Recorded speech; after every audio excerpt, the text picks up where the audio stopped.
At so ayan, hi guys! Welcome back sa channel natin na Tetoy. Analysis lang muna tayo ni chapter 1113. So tignan natin kung ano yung mga nakita at napansin ng One Piece community dito. Pero yan ay bago tayo magsimula ay kung bago ka pa lang sa channel natin ay huwag mo kalimutan mag-subscribe at pakipindot na rin yung notification bell para ma-update ka every time na meron tayong bagong upload. So yun lang naman po at ulit ay huwag na nga natin patagalin pa. Simulan na natin yan.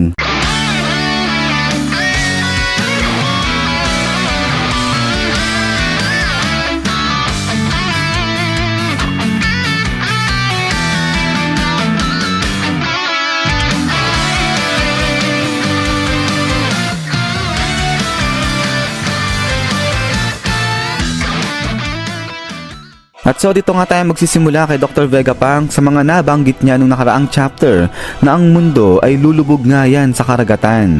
So dito tinitignan na hindi kaya yung possible na mag-cause nito ay etong si Imo-sama na. So itong si Imo-sama kasi sinasabi na baka yung character niya inspired kay si Devil na kung tawagin na Omibozu. So itong si Omibozu, ang ginagawa kasi niyan, siya na yung nagkokos ng storm sa karagatan at sinisira na pa lahat ng mga barko. At so now going back ay makikita nga natin sa dulo ng chapter 1113 na yung ibang marines nakatingala nga sila at pinakita rin ni Oda pati yung mga mermaids doon sa may Fishman Island. So kaya baka nga raw etong si Joy Boy at saka si Noah's Ark ay connected sa event na to na kung tawagin nga ay Great Flood. So alam naman natin na etong si Joy Boy nagbigay siya o nangako siya sa mga fishman. At possible nito na yung pinangako ni Joy Boy sa Fishman Island o sa fishman ay yung iligtas yung sangkatauhan. At ang gamit niya nga dito ay etong Noah's Ark na. So alam naman natin na itong Noah's Ark na to, ginamit siya ni Noah dati para nga makaligtas sa Great Flood. At ginamit niya yan para iligtas din yung ibang mga hayop. But now, dito sa kaso naman ni Joy Boy, gagamitin niya itong pagkalaki-laking Noah's Ark na to para iligtas na yung sangkatauhan. So pwede natin sabihin na itong si Joy Boy, alam niya na darating yung panahon na mangyayari nga itong event na to, yung sinasabi ni Dr. Vegapunk na lulubog yung mundo sa karagatan. Kaya gumawa siya ng Noah's Ark na nga na to. Pero sinasabi pa dito na connected nga rin dyan yung Buccaneers o yung Buccaneers. So alam naman natin na itong mga Buccaneers tribe na to ay yan yung mga kakampi nito ni Joy Boy. At sinasabi na baka ito yung sinasabi ni Saint Saturn sa mga Buccaneers na yan yung matinding crime nila. Kasi pinagsususpetsahan nga dito na yung mga Buccaneers sila yung gumawa ng Noah's Ark na yan. So kaya nga kung mapapansin nyo, kung babalikan nyo, ay diba etong si Kuma, dati binabantayan niya rin yung Sunny. So dito sinasabi na baka ito yung foreshadowing sa atin ni Oda patungkol sa mga Buccaneers na baka sila nga yung gumawa ng barkong Noah dahil nga sa mga kilusan nito ni Kuma sa kung paano niya alagaan nga rin itong barkong Sunny nila Luffy. At so now ang tanong ay paano lulubog ang mundo sa karagatan? So ganito, kung matatandaan ninyo, diba etong si Imo-sama, winakasan niya itong Lulusha Kingdom sa pamamagitan ng paggamit ng Mother Flame na yan. At yung nagiging effect sa paggamit ng Mother Flame na to ay nagagawa niyang pabilisin yung pagtaas ng sea level. At now, nung gamitin nila Imo-sama itong Mother Flame na to, nasa testing pa lang yan. So ibig sabihin hindi pa yan fully completed at yung energy nakuha nila o mga naipon nila hindi pa ganun ka 100% pero ang lakas na ng Mother Flame na yan. So ang ibig sabihin yan ganito, paano na lang kung makuha na ng Gorosei o ma-master na nila yung paggamit ng Mother Flame na to at maging enough na yung energy na nakukuha nila every time na gamitin itong Mother Flame na to. So ang mangyayari niyan, magiging madali na lang dito kala Imo-sama para i-destroy o sirain yung mga kingdom na oppose sa kanila at pabilisin din yung pagtaas ng sea level at possible na ito yung maging cause para lumubog itong mundo sa karagatan. At so now after nito ay punta naman tayo sa mga labanan na nangyari at unahin natin yung sa side nito ni Sanji Boy. So dito maraming nagulat kasi nga nagawa ni Sanji Boy na i-injured nga raw etong si Saint Venus dyan dahil labas yung dugo nga ni Venus dyan pagkasipa sa kanya ni Sanji. So dito maraming nagsasabi na etong si Sanji Boy nga natin talagang lumakas na, hindi lang ganun kapansinin kasi nga nagagawa niya na ganito-ganituhin lang yung isa sa mga Gorosei. Lalakas ng mga Gorosei na to, di ba't sakang kukulat niyan? Pero etong si Sanji ay eto kita nga natin ay somehow nakakasabay siya sa mga to.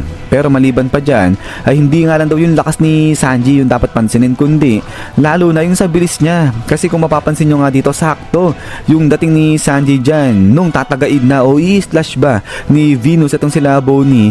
Dating dyan itong si Sanji at binanatan niya itong si Venus. So kung mapapansin nyo, itong role ni Sanji so far, siya yung nagiging backup nga ni Luffy para sa pagtatanggol dyan sa mga crewmates nila. So etong si Sanji talaga yung ikot-ikot dyan sa may Egghead Island kung mapapansin nyo, at yung nagbibigay ng support para sa mga kasamahan nila. So dito yung parang kay Nami, kapag nasa alanganin na o nung nasa alanganin na, biglang banat etong si Sanji Boy dyan. So parang ang nangyayari dito, etong si Zoro, kung siya yung laging backup ni Luffy sa pakikipaglaban, ay etong si Sanji naman, yung role niya, siya yung nagbibigay ng support sa lahat ng mga kagrupo nga nila dyan habang nakikipaglaban yung dalawa, si Zoro at saka nga si Luffy. So kaya talagang very good dyan etong si Sanji Boy natin. Pero napaka-ironic lang kasi nga diba alam natin na etong mga kabayo, kilala rin yan dahil nga sa malakas na pagsipa nila. So dito naman sa kaso ni Sanji at saka nga ni Venus, etong si Venus sa kabila ng pagiging kabayo, siya naman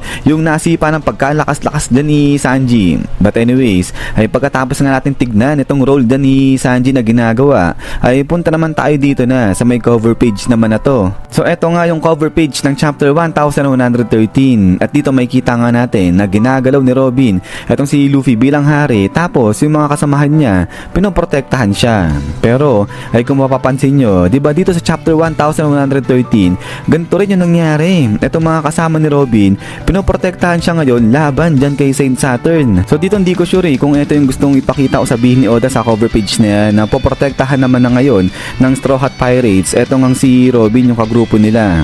So mula sa pagpoprotekta dyan kay Dr. Vegapunk ay ngayon nalipat na o na shift na sa pagpoprotekta naman ngayon dito kay Robin. At so maliban pa dyan ay usapang cover page pa rin, punta tayo dito naman kay Zoro at saka kay Sanji. So dito may kita natin na itong si Sanji hawak niya itong shield na nag-aapoy na kabayo. At now ay kalaban nga ngayon ni Sanji si Venus na it so happen na isang kabayo nga rin na nag-aapoy sa kanyang demon form. So kaya nga sinasabi na parang may gustong sabihin si Oda sa mga bawat cover page na to. At dito naman sa side ni Zoro, may cover page nga rin siya na may hawak siyang shield, pero sa shield niya isang ibon naman yung nakalagay. So kaya ngayon kung pagbabasihan itong cover page na to ay sinasabi na baka posible ang kalaban ni Zoro dito ay etong si Saint Mars na. So ito posibleng mangyari talaga kasi kung pagbabasihan kung nasaan etong sila Zoro at saka si Jinbei at kung nasaan etong si Saint Mars ay nasa parehas silang area o parehas na lokasyon etong mga to, kaya mataas-taas talaga yung chance niya na magkatagpo at magkaharap etong si Saint Mars at saka etong sila Zoro dyan. So ito maganda, tignan natin kung magkakatotoo nga etong mga pahiwari na to. But then pagkatapos dito ay punta naman tayo dito na sa may Egghead Island ulit, dahil dito napansin nga yung mga maiitim na ulap na pumapaligid na dyan sa may itaas ng Egghead Island. So kaya ngayon sinasabi na baka gamitin dito sa Egghead Island yung Mother Flame na ginamit nga rin dun sa Lulusha Kingdom para wakasan na yung kingdom na yun. At so ayan, kayo ba sa tingin nyo ay sisirain nga rin ba ni Imusama etong Egghead Island gamit yung Mother Flame? At then ay pagkatapos nga nyan isyan guys, so hanggang dito lang muna itong analysis natin. So ayan ay maraming mga kuro-kuro at saka mga opinion na lumalabas nga pagdating dito sa Egghead Island na to, lalo na sa sinabi ni Dr. Vegapunk na magugunaw nga yung mundo sa pamamagitan nga ng paglubog niyan sa karagatan. At ayan ay lastly ay pakisubscribe naman guys itong sa second channel natin para sa manga series naman ito ni Kaiju number 8. So sinisimulan ko na pong i-manga series itong si Kaiju number 8 dun sa second channel natin. At ayan yung link nito nandiyan lang sa may description saka sa may comment section. So yun lang naman at ulit ay maraming salamat nga sa panonood dito sa video natin. So lagi mag-ingat, God bless niyo lahat at kita-kits tayo ulit.